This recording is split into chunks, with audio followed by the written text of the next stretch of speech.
Good luck. By the way, baseball is not America's favorite pastime, Richard Burton. That guy don't hang around in my neighborhood, I'll tell you that. No. You know, Ed, it is a thrill. I'm going to bring out the first guest. Now, there's a lot of things that I want to say and I should say. And I thought about it, and I kept coming back to one word, friend.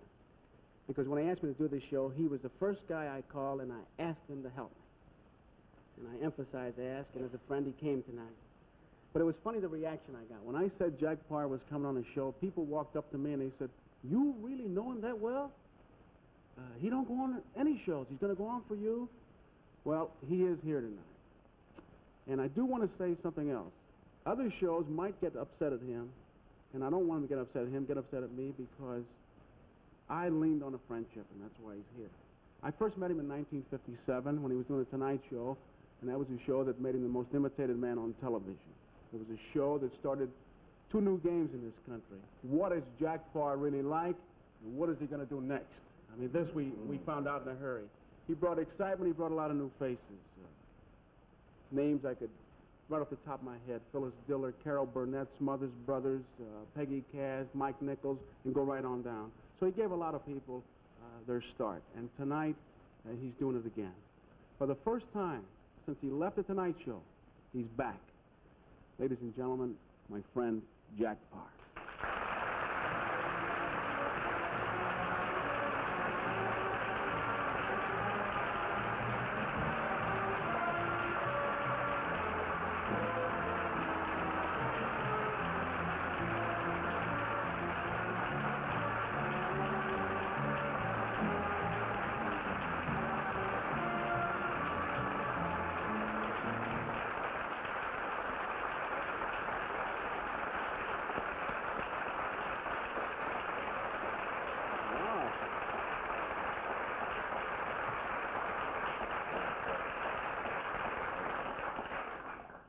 It just shows you, if you quit in time, you can become popular again. Look what it did for Lyndon Johnson.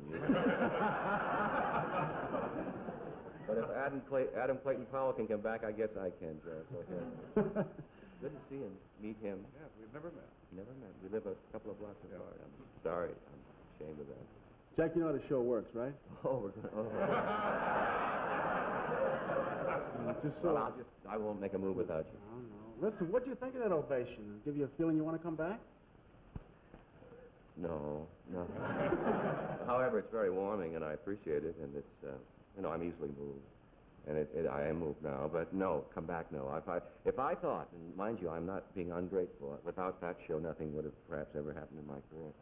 And I'm very grateful to it. But if I thought I had to come back to this 5 nights a week, I'm sure I would burn my Diners Club card in defected Canada or something else. No, I would never want to do it again. You would never want to do it? No. However, I think I'll have that sofa recovered. I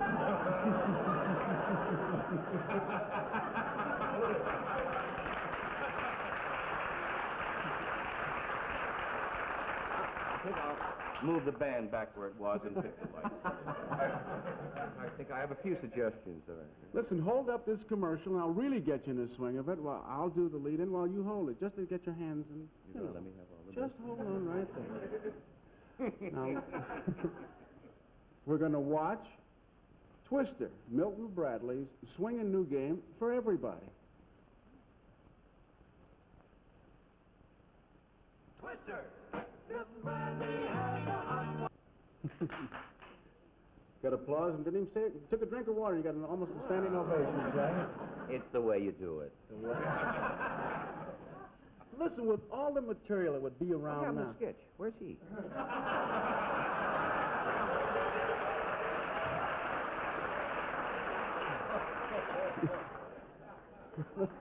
I'm going to bring him back, too, when I like them. I'll have you and Sketch, and I'll have Jose over here.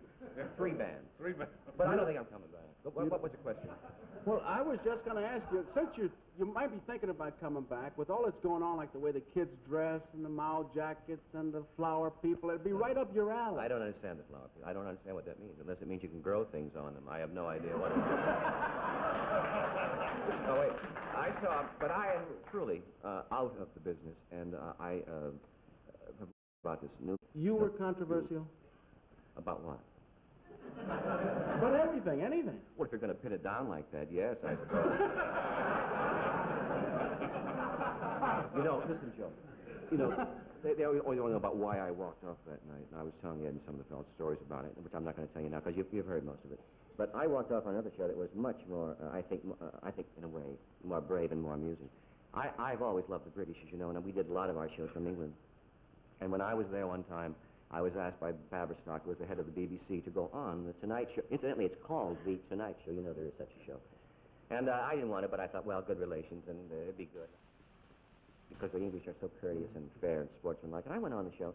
Now, they have what they call a hospitality room before you go in, where they all drink. And this is not exaggerating this a moment. Everybody drinks. The producer's drinking, the secretaries are drinking, the host is drinking, and, well, I never drank before I went on, ever in my life. Never did.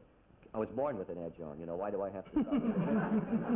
So I thought they'd be very courteous, because this one British fellow who looked like he just came from crocheting somewhere, he said to me, well, needlepoint or something on it.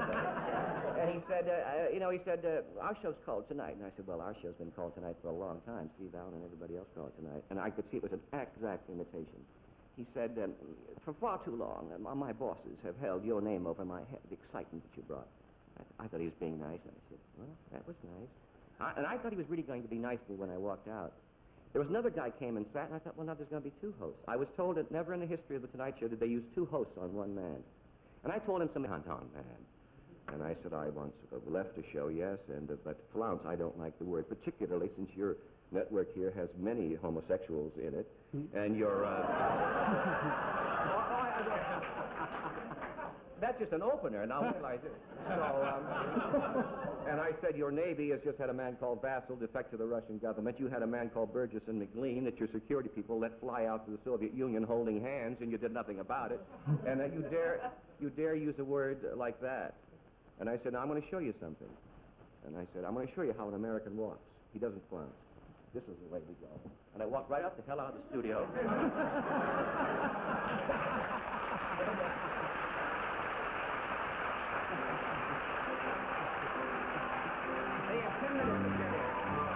Right now, we've got to work from our local station.